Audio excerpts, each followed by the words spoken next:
ठठे जी अदालत में मज़हब मटाए पसंद जो परणो कंदड़ जोड़े जी पेशी नारीअ जी बयान बाद शिकतान वारी सूरताल पैदा थी वई। WTN जे रिपोर्टर मोहम्मद मेमन जी रिपोर्ट मूजिब सेशन कोर्ट में उन वक्त सख्त हंगामे वारी सूरताल पैदा थी जॾहिं दारुल अमान हैदराबाद का पेशीअ ते आंदल नारी सोनिया बागड़ी पंहिंजे माइटनि सां वञण बदिरां ॿीहर दारुल अमान वञण जी ख्वाहिश ज़ाहिर कई।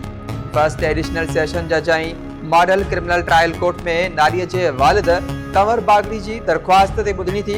सोनिया बागड़ी पंहिंजो बयान रिकॉर्ड कराईंदे चयो त हूअ पंहिंजे वारसनि सां गॾु वञणु नथी चाहे। अदालत नारीअ जे बयान खां पोइ खेसि ॿीहर दारुल अमान मोकिलण जो हुकुम जारी कयो, जंहिं ते कोर्ट जे अहाते में मौजूद नारीअ जी वालिदा मीरा बागड़ी ऐं ॿियनि औरतुनि सख़्त एहतजाज कंदे दाऊं कयूं। औरतूं नारी सोनिया खे चुंबड़ी पयूं ऐं मुबैना तौर ते खेसि ज़बरदस्ती पाण सां वठी वञण जी कोशिश कई, जंहिंखां पोइ पुलिस जी वाधू नफ़री तलब करे एहतजाज कंदड़ औरतुनि खे अदालती अहाते मां ॿाहिरि कढी वियो।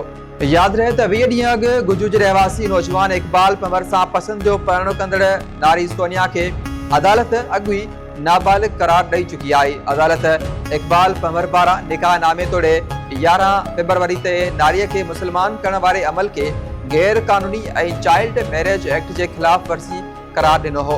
ॿिए तरफ़ वारसनि जे वकील रफ़ीक पले जो चवणु आहे त नारी सख़्त ज़हनी दबाव हेठि आहे ऐं जवाबदार दुर खेसि हिरासां करे ग़लति बयान ॾियारे रही आहे, जंहिं ख़िलाफ़ आला अदलिया सां राब्तो कयो वेंदो।